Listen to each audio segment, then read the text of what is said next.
200 Epstein Island visitors can now be tracked after cell phone data breach. Wired investigations revealed that cell phone data from around 200 cell phones linked to visits on Little St. James Island, Jeffrey Epstein's private island, have been leaked. The data includes pings to the island and then pings back to presumed owners of those cell phones, homes or offices from July of 2016 to Epstein's arrest in 2019, which this, of course, follows his conviction in 2008 for procuring a child for prostitution. So these are people pedophile. So these are people who knowingly went and visited an island owned by a convicted pedophile where there is rumored to be sexual activities with underage minors that were taped and filmed.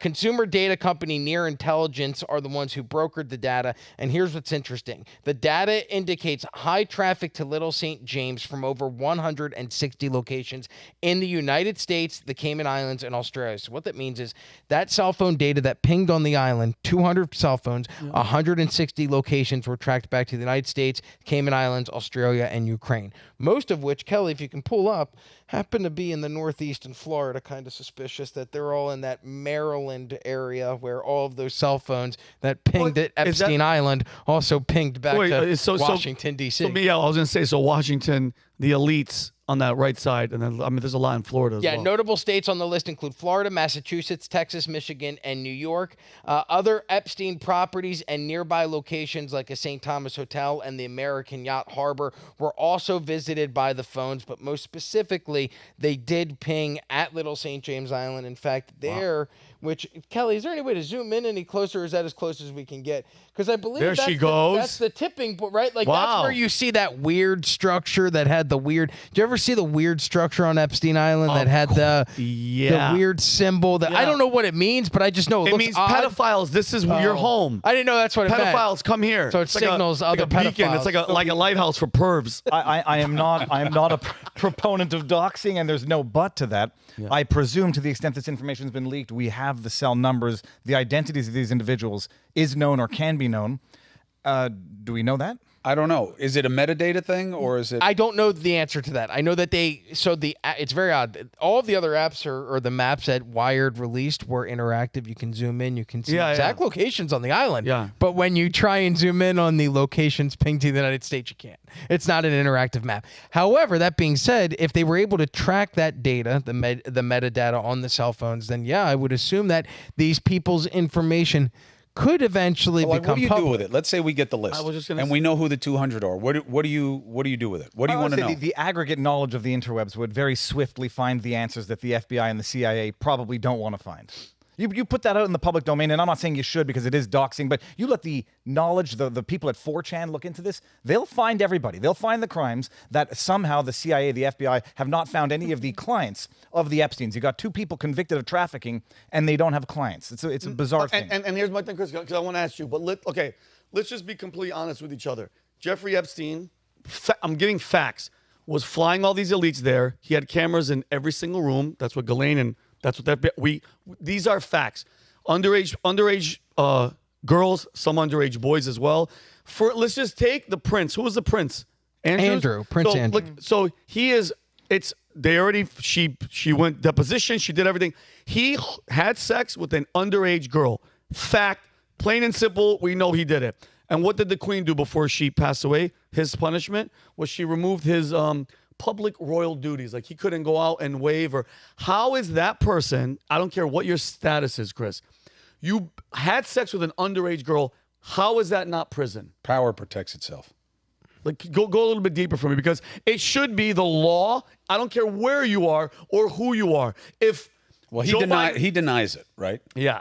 So not the girl, though. They're using, I know. So they're going to use that as cover to do what they want. Why did people have anything to do with Epstein after 2008? Yeah. Okay. Because he had a lot of money and threw great parties, and he could hook them up with people that they found valuable to them. Mm-hmm. Now, you can say, well, that's disgusting. Yeah, okay. Well, welcome to humanity. And you're going to see people red, blue, rich, famous, whatever. I don't know the guy. I have been rumored to have been on his plane. You're not going to be one of those pings if it ever. There's zero. Give me your cell phone. There's zero chance. Here's the problem. Yeah. It doesn't matter anymore. You talk about doxing. I like that you have a standard, but it doesn't exist anymore. We are all allegation, no proof. And I'm really hoping that if anything changes in our society, that changes, because it has gone so crazy far. Listen to what you just said. They have been accused and convicted of trafficking, okay? Maxwell, as far as we know, wasn't doing it for herself. No. Okay? Epstein likely was, but no one else ever had sex with any of these people. Exactly. It's laughably implausible. By the way, Right. we'll get to the accusations without substance when we get to the next Trump case. But Yeah. no, it's laughable. The issue, Prince Andrew was the one who gave the interview, and he says, "Oh, actually, I couldn't sweat back then because of some trauma." Oh yeah. Which the palace did not want him to do. They advised him not to. They were like, listen, queen. you weirdo, don't go out and talk to anybody. Just keep your dumb face shut. And he went out and was like, no, I can't sweat. I was at a pizza party. I very specifically remember a children's birthday party that I took my children to at a pizza place Right. that turned out not to That was exist. crazy, the I can't sweat thing. There's no question. It's just crazy. It's what desperate people do. Desperate people do desperate things. But there was a time that I'd like to get back to where if you're accused of something, you were able to say, wait a minute, I wasn't there. Like Dershowitz, I wasn't there when she says that I was there. I don't know who this person is. Yeah. And the that entire that was underwear given thing. weight. Yeah. The underwear thing for Dershowitz was he was getting a massage in Florida. And so, keep your underwear on, not to defend Dershowitz, but he came on my channel and he explained it. I'm getting a massage. Yeah, I kept my underwear on because it was a massage in Florida, not on Epstein's Island. Yeah. But the bottom line, you say, power protects itself. It's Nuhu Rabadu who says when you fight corruption, corruption fights back. What's clear about all of this is you have these nerdy scientists. I never understood the group orgy with Stephen Hawking's rumor, but you have Epstein hosting these scientists, gets compromising information on them, and thus you have science captured. You have climate crisis captured. You get politicians out there have a relation with a woman and say, oh, by the way, she's 15 and we own you for life, and now we can dictate global policy. We can dictate your Ukraine support policy. Just hypotheticals, but I'm darn certain it's all true, and that's what it was, a blackmail extortion ring, and they cannot possibly ever bring the perpetrators to justice because it would undermine government as an entity. And it's and going back to the conspiracy thing, like every single time something happens in the conspiratory world, which mind you, I know you know this because it started during JFK, the FBI and everybody was like, conspiracy. They had a hand in it. Let's not be stupid. You can't do something of that magnitude without people involved. I'm a marksman. I'm an expert in 2 guns. There's absolutely no way Oswald did that shooting, period, with the bolt action. That's neither here nor there. But for Epstein, when he hanged himself, Mo, it's always one of these. The cameras were off today. The guys, one of them felt... They were sleeping. It's always something like The that. jail cell doors were open on the entire wing. So it could have been anybody. So when you hear something like that and it happens every single time, you have to believe that not only are they protected, and you nailed it, there was cameras in every room. And could you imagine, Mo, me and you are, all of us, even Taylor, we're at Epstein's Island, we're chilling, we're famous, it's you. You're at the height of your career, we're there, we're chilling, let's say it was back then, 80s or whatever the hell, 90, when was it, 2008? Yeah. He got in trouble. And then, Mo, we're a 16-year-old comes and goes, Chris Cuomo sits with me and you, we take a photo. Now, compromise. Besides the cameras, bro, in the rooms where people were hooking up, now that piece of shit, me and you go back home, Chris, and they're like, hey, we want a favor from you, from your brother, from whatever. And me and you go F yourself. And he goes, oh, really? She's 16.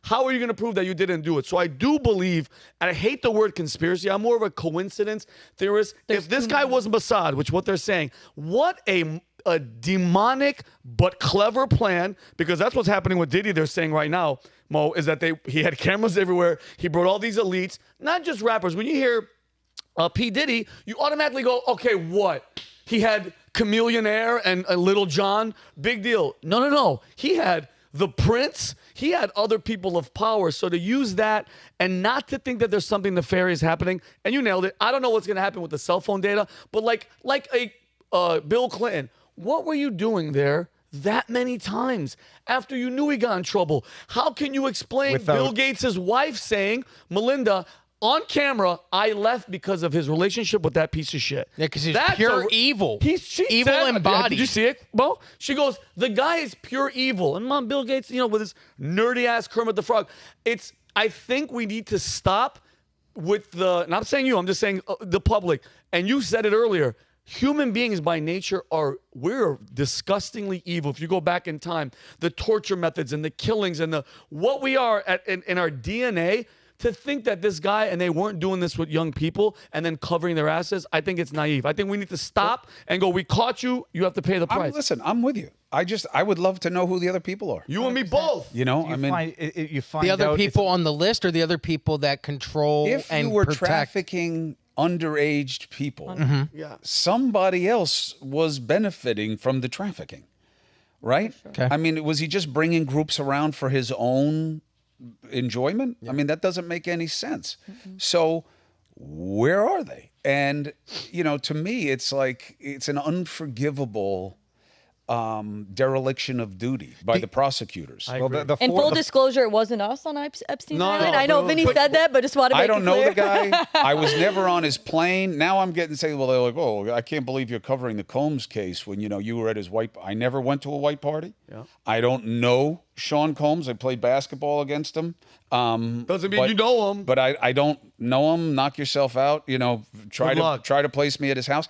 But the point is, that's all you. This is the frustration for me. So all you need to do these days is accuse somebody of something, and they're like 90% in the hole. But then when it comes to actually fulfilling the process, nobody gets stuck for the things that they should get stuck for anymore.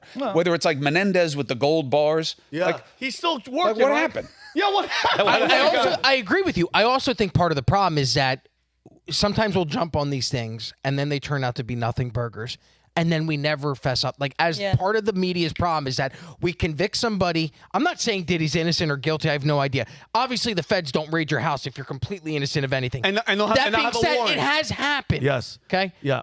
We convict him right away. He's guilty. He's child trafficking. Look at him. The video's coming out going, oh, look, he's patting down Justin Bieber looking for a wire. He actually, it looked I pretty. know, it looks suspicious, right? But you put anything through that lens now of this guy's a sex trafficker, everything looks suspicious that You're he right. does. But then if it turns out to be nothing, where's the news reporting on that? Nobody ever comes out and goes, we were wrong about that, You and can't we owe Diddy unring an the apology. bell. The correction is always a little thing. Yep. Figuratively, right? You never correct. Look, and I've been in a position where you're going to get things wrong. Okay, there's a difference between I deal with this a lot in the business. There's a difference between being wrong and a lie. Okay, wrong is incorrect. Lie is I know it's incorrect and I'm doing it anyway for purposes of deceiving you, and you have a right to know the truth. Okay? So not every wrong is a lie. But when we have to correct something that's wrong, which happens, especially on live TV, okay, which is why there's so much prophylactic language in live reporting. Like when we're talking about numbers of dead and injured, right? Like you'll see the next time that I'm doing that, I'm always like, look, these numbers are almost certainly going to change. They may go up, they may go down. So, why? Because of experience, I've been so wrong so many times about what's happening. The correction, they come at you, they're only going to correct, you're only going to correct almost always in my experience because of potential litigation. Now I have a different practice. I have people kind of like you, right? And I've said this before, and I really hope you guys understand this. It is one of the best features of what you guys do. I love how you in real time during the podcast are putting up information for context for people. I always say on my podcast and on my TV show, I'll say, now you can Google this for yourself, and nobody's going to Google it. We're all lazy. You do the work for them during the podcast. Awesome. So I have a policy. When I say something wrong on the show, because guests are too polite, I've been trying to create a different culture on my shows where, like, Taylor comes on, she'll be like, no. That's not what he said. He said this. Oh, thank you. I got it wrong. So that's how it is. Most people won't do that because they're too polite. They don't want to correct the host. I have a couple of Robs in my control room who will get in there and say, no, it was 2008. It wasn't 2006. And I will correct it in real time. The media is not in the business of correcting itself, and I'll tell you why. Your critic base is your competition, and they are dying to jump on you for getting something wrong. But they won't correct themselves. But they'll create a false standard for you. They will kill you. They will kill me for doing it, but they won't correct themselves. And that happens in these situations. So we let Epstein go. We let COVID origination go. Yup. What matters more, okay? And I'm like obsessed with this because, and it is personal. I have long COVID. And I did not like seeing my blood work and seeing this spike protein in my blood and these little microclots and shit. It scared me. Holy shit. And why? It sets you up for inflammatory diseases. Cancer is an inflammatory disease. I'm only 53. It freaked me out. I'm doing what they're telling me to do. There's not a whole lot of science behind it, but it's getting there. So I am long COVID sensitive. We don't know where it comes from. The government will say, not sure there is a long COVID. Yeah, I know. You're also not desperate to get me an answer to that question. And you should be. And we do that a lot. We don't know where it came from. We just gave the Chinese a pass. Yeah, they don't really want to let us in the lab. What? Our lab? The one that we own? No, their lab structure in Wuhan, they were like, yeah, you don't get any more access. We gave you the interviews. That's enough. Holy. And now why do you back off? Because we're pussies? No.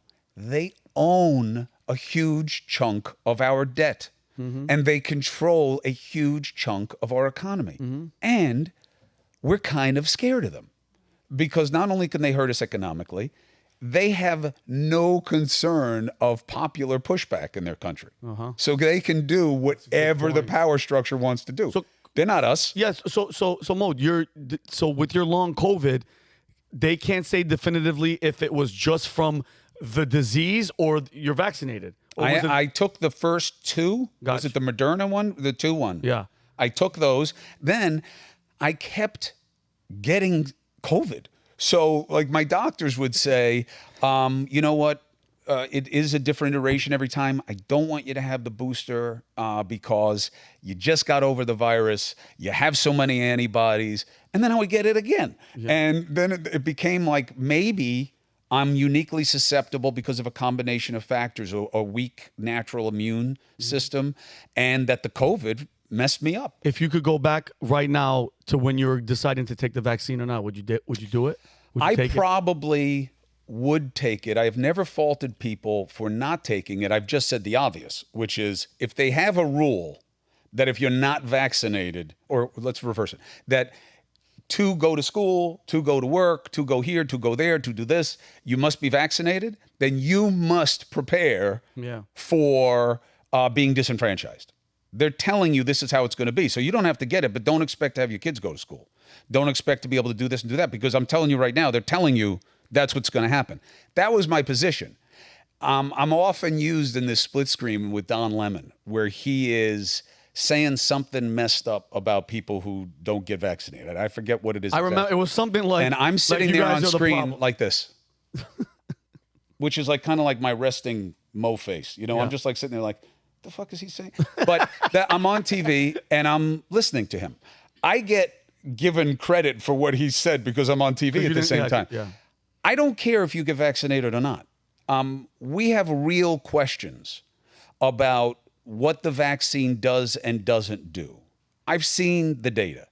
There is a fundamental lack of curiosity about it. Because nobody wants to go near COVID because it's a political minefield.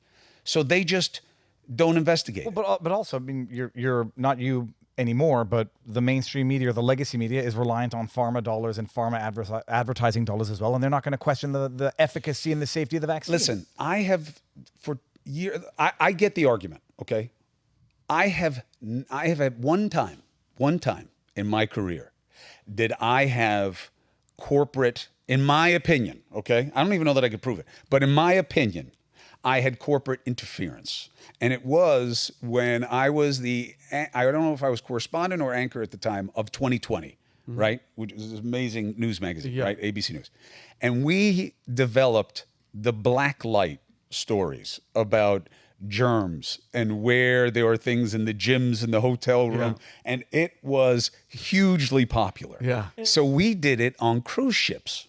Oh, God. And we went on the Disney cruise line. Sperm everywhere. And everything is everywhere. Oh, God. Anything that comes out of your body is everywhere God. in any place that a lot of people go. Okay. And even though that's common sense, it's amazing to see it on the black light. Like, how on the ceiling? Is there semen on the ceiling? Did you ever see, it was a comedy bit where they were like impersonating a crime show, and there's sperm on the wall, sperm, and then it flashes to the woman's face, and there's like streaks. Yeah. It was so filthy but hilarious. It is Back when hilarious. comedy could be comedy. And it's really relatable. I mean, people want to know, right? I mean, we're very, funk phobic. So Disney, I worked for Disney. Yeah. Because they own ABC News. yeah. That got touchy. That's the only time. I don't know who advertises on my show. I'm told that people have been giving me heat for something. Back in the day, and actually Morning Joe did this, the morning show, Morning Joe. It used to say Morning Joe by Starbucks. Do you remember that when it first started? What first? At the Nobody beginning. said shit about that because they all wanted to be on the show. All the same people. Remember, your competition is your critic base. They wanted to be on Joe's show, so they weren't saying anything. I think I would rather have my show sponsored, like Vinny's show, sponsored. He's not a news organization, but a news organization sponsored by Fiji Water, and say, hey, thanks to Fiji for sponsoring the show tonight. I'd rather have that than 6 different commercial sponsors because, as you just said, everybody thinks I'm in the pocket of whoever's advertising already. Well, true, but if it's sponsored by But Fiji Water, I've never had pharma pressure. I wouldn't give a shit if they said anything to me. I've investigated the hell out of big pharma, sometimes wrongly. Like, I was way too aggressive about them not testing antidepressants on kids and wanting black box warnings, and they wound up putting on black box warnings. And I now feel like, you know what? People need antidepressants. Kids need antidepressants. The suicide rates spike when people don't get access to medication. So we may have been too aggressive.